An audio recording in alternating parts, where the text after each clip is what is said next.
Diyos maray na sinigabos mga tugan. Diyos maray na Archbishop.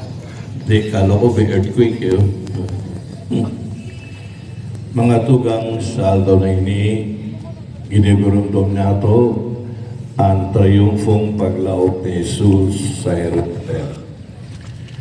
Ini sarong mensahe na sa buhay niya to, may guwamang kitang mandaylay na triumfo. We have our personal triumphs.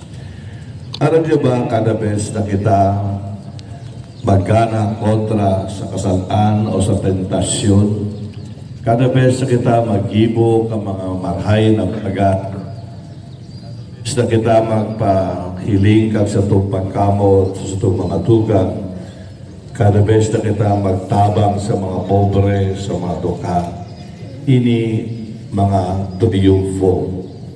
Triumfo kang mga tugon ng Diyos, triumfo kang mga bagay kang sa itong pagiging mga Kristiyano. Ang nasa isip kang Diablo, kita magtriumfo.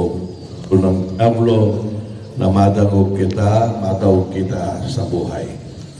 Pero ngunyan, paglaog ni Kristo bilang hade, siriman bilang satong tagapagligtas para tubos na ini ang triumfo kadakulang pagkamot kang Diyos. Ikaduhang mensahe mga tugang, dadagog nato sa Ebanghelyo. Hinapot ang mga apostoles, Tano, why are you getting ining asdo? Ang simbag may gipuang kay ining kagurag na the Lord needs it. Mga tugang, ngunyan sa panahon niya ito, totoo man ini, the Lord's need dahil na mga asdo, kundi mga malahay na Kristiyano, mabuot na Kristiyano, kamugabos, kadaros sa sendo, the Lord needs you. The Lord needs you para iarubay, ipagrokyaw ang sayang marhay na bareta para maging mga testigo o witnesses kang dakulang pagkamot kang kagorangnan.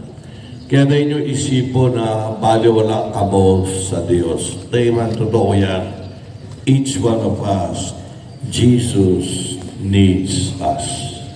Kaya sabihin niya to, araw kay mahal na Birhen, uya ko, here am I, Lord, use me.